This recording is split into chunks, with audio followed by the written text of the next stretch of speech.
एक पल भी जी न पाएंगे। तेरे बिन जानम एक पल भी जी न पाएंगे। तेरे बिन जानम एक पल भी जी न पाएंगे।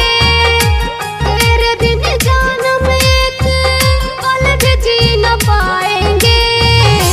ना जुदा हो ना, ना जुदा हो ना, तेरे बिन हम रह न पाएंगे।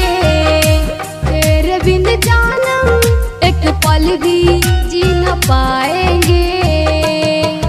Presented by Hamid Rampuria Entertainment.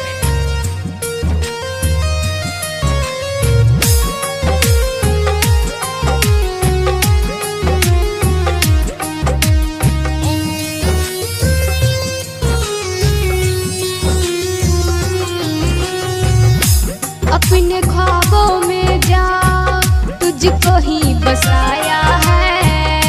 तेरे ही खातिर हमने सपना ये सजाया है।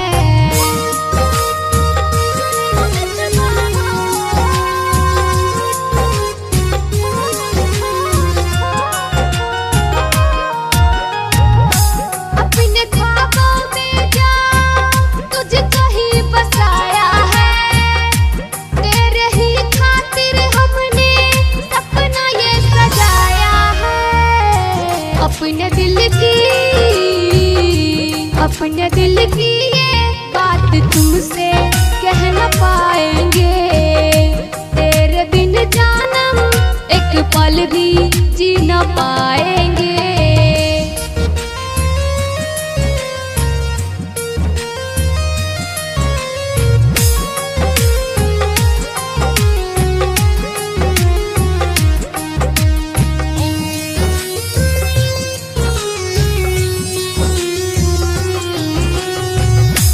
मैंने दिल तुझको दिया, क्यों खपा तू रहते हो।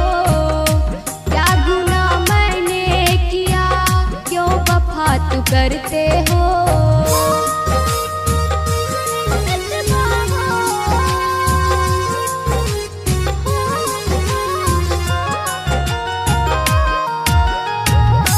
मैंने दिल तुझको दिया, क्यों खपा तू रहते हो।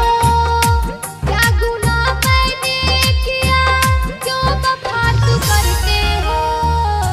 लाके दे दे जहर हम ना हंसताएंगे। तेरे बिन जानम एक पल भी जी न पाएंगे।